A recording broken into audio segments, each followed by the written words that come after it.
The alarm that tore through the cockpit wasn't just a warning, it was a death sentence. Beep, beep, beep.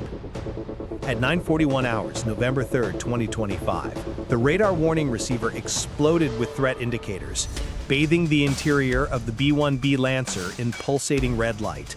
Major Elena Voss's hands locked on the controls as her headset erupted. Spike, spike, spike! Multiple bandits inbound, high-speed closure. Her heart hammered against her ribs. In her 8 years flying the Lancer, she'd never heard that tone outside of training. The multifunction displays lit up like a Christmas tree gone mad, threat vectors converging from the east, closing at speeds that defied belief. "They're coming right at us," the co-pilot breathed, his voice tight with controlled terror. This was it. This was the moment every military pilot fears and trains for their entire career. The moment when a routine patrol transforms into a knife-edge dance with death at 28,000 feet. The B-1B Lancer, call sign Viking 07, one of America's most lethal supersonic bombers, was carving through international airspace 68 nautical miles south of Crimea when the impossible happened. Russian Su-35 flankers had locked on, and they were coming in hot. At 9:44 hours, the encrypted radio crackled with urgency. NATO's airborne early warning and control system, the E-3 AWACS, orbiting near Romanian airspace, transmitted a priority alert that sent ice through every crew member's veins. Multiple fast movers, origin Russian airbase, tracking east-south trajectory, vectoring toward Viking 07. The words hung in the air like a death sentence. 2 Russian Su-35s Flanker E interceptors had scrambled from Belbek Air Base, their transponders deliberately switched off, descending from 35,000 feet and accelerating beyond Mach 1.5. Their radar signatures flickered briefly on NATO screens, just long enough for command to confirm identification before vanishing into electronic darkness. They were hunting, and the B-1 Lancer was their prey. Major Voss switched to secure frequency, her voice steady despite the adrenaline flooding her system. AWACS, confirm intercept. We are continuing on flight path Bravo 3, no deviation. NATO protocol was crystalline in its simplicity. As long as the Lancer remained in international airspace, there was no legal violation. But Moscow didn't see it that way. To Russian command, these bomber patrols were provocations, American fists waving beneath their nose, reminders that Washington's long-range strike capability could reach anywhere, anytime, and Russia never ignored a provocation. By 9:47 hours, the Su-35s closed within visual range, less than 1.2 nautical miles. Through the B-1's observation windows, the crew watched as 2 sleek silhouettes materialized from the morning haze, their camouflage paint schemes shimmering like predators emerging from tall grass. One aircraft slid beneath the Lancer's left wing with surgical precision, so close that its twin AL-41F turbofan engines sent shockwaves rippling through the American bomber's fuselage. The entire aircraft shuddered. "They're trying to provoke a roll," the co-pilot muttered, knuckles white on the control stick. Voss's response was ice cold. "Stay steady. They want video. Let them have it." But these weren't just aggressive intercepts. The Russian pilots' maneuvers crossed into something far more dangerous. At 9:48 hours, the lead Su-35 rolled inverted, flying upside down just 300 feet above the American bomber, his helmet-mounted display tracking the Lancer's every move. It was a display of aerial dominance unseen since the Cold War's darkest days, when Soviet and American pilots played chicken at 600 miles per hour. Except this time, the stakes were higher.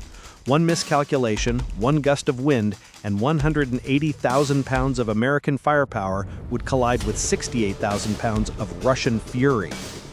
At 9:49 hours, NATO's Combined Air Operations Center in Spain issued a Level 2 intercept alert, authorizing immediate scramble. Within 4 minutes, 2 F-16 Fighting Falcons from the 481st Fighter Squadron at Fitesti Air Base, Romania, were screaming eastward at full afterburner. Meanwhile, intelligence officers at U.S. European Command Headquarters in Stuttgart began cross-referencing radar data from multiple sources. The USS Roosevelt, an Arleigh Burke-class destroyer stationed in the Black Sea, confirmed what everyone feared: multiple low-altitude Russian fighters operating without flight plans, executing what appeared to be a coordinated show of force. This wasn't random. This was orchestrated. At 9:52 hours, one of the Su-35s released flares, not as a defensive measure, but as pure intimidation. The B-1 crew watched transfixed as streaks of brilliant magnesium burned against the deep blue sky, reflecting off the sea below like falling stars. Seconds later, the Russian fighter repositioned to the Lancer's front arc, directly in its flight path, and executed what pilots call the crossing of the T, cutting across the bomber's nose at less than 100 feet separation. The impact was immediate and violent. "We got wake turbulence," Voss shouted, fighting the controls as the bomber pitched wildly. "Stabilizers compensating, hold trim." For 6 terrifying seconds, the B-1 dropped 800 feet, alarms screaming across every panel, red lights flashing like a disco from hell. The variable geometry wings, swept back for high-speed cruise, fought against the turbulent vortex left by the Russian fighter. Then, just as suddenly as it began, the skies cleared. The Su-35s banked hard toward Crimea, their mission apparently complete. At 9:57 hours, NATO controllers declared the hostile intercept concluded, but intelligence analysts knew the event was far from over. Within minutes, signals intelligence detected that the Russian aircraft had been operating in coordination with 2 ground-based radar arrays near Sevastopol and 4 Krahuska-4 electronic warfare systems. The jamming signature, low-frequency broadband noise bursts, had attempted to interfere with the B-1's satellite communication uplinks. This wasn't just an intercept, it was a rehearsal. According to a claimed source within NATO operations, the Russians were testing GPS denial tactics, part of Moscow's ongoing strategy to disrupt U.S. long-range strike coordination across the Black Sea theater. At 10:04 hours, the Romanian F-16s established visual contact with the retreating Su-35s, shadowing them from a distance of 10 nautical miles until they crossed back into Russian airspace. But what NATO command didn't know yet was that the intercept had been planned hours in advance. Russian surveillance satellites had been tracking the B-1's route since takeoff from RAF Fairford, England, 6 hours earlier. Every maneuver, every altitude change had been mirrored by Russian radar grids across Crimea, Kaliningrad, and southern Russia. And now analysts feared this was just a dress rehearsal for a larger electronic warfare campaign targeting NATO's strategic bomber fleet.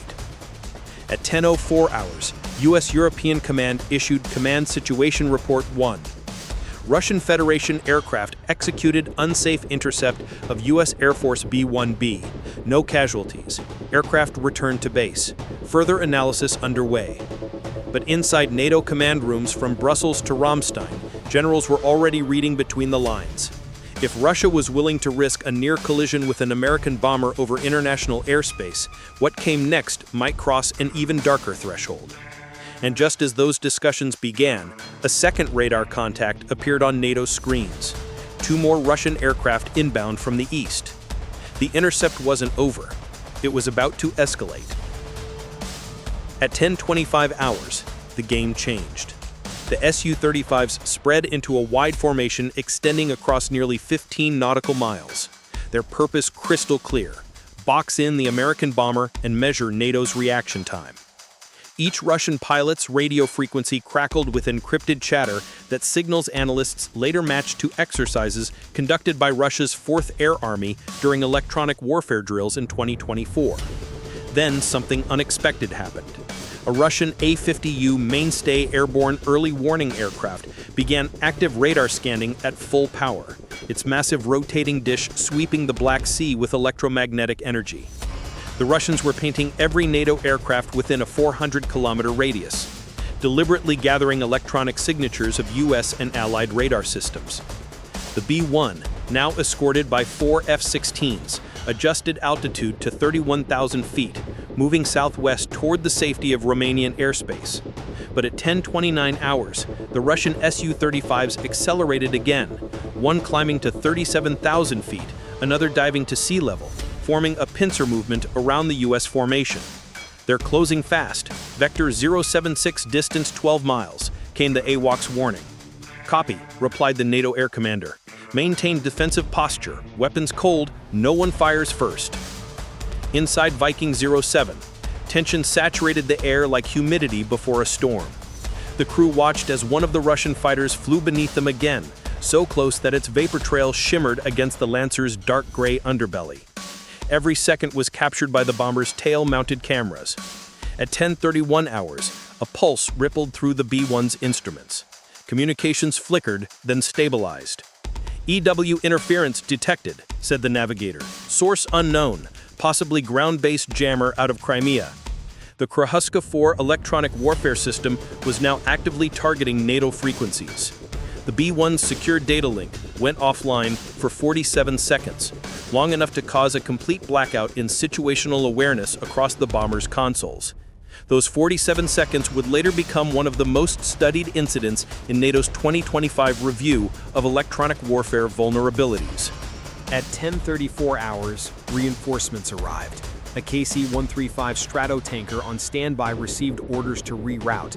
Two more American fighters, F-15EX Eagles, scrambled from Lodz Air Base, Poland, accelerating south to reinforce the defensive corridor.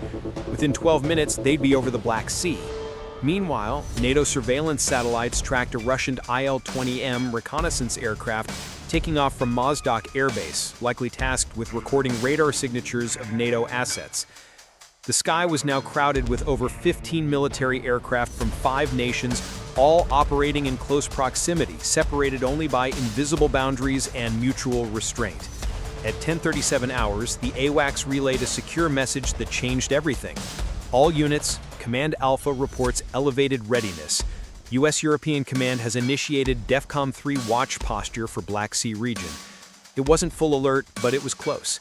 The last time NATO entered DEFCON 3 readiness in Europe was during a Russian bomber patrol near Norway in 2018. Then came the spark. At 10:40 hours, one of the Russian Su-35s, tail number 57 Red, identified later by satellite imagery, locked its radar onto one of the NATO F-16s for a full 6 seconds. It was enough to trigger every warning light in the American cockpit. Radar lock. Bandit at my 2 o'clock, distance 8 miles, brake right, flare now. The F-16 pilot executed a defensive role, deploying flares in a cascading stream of burning magnesium.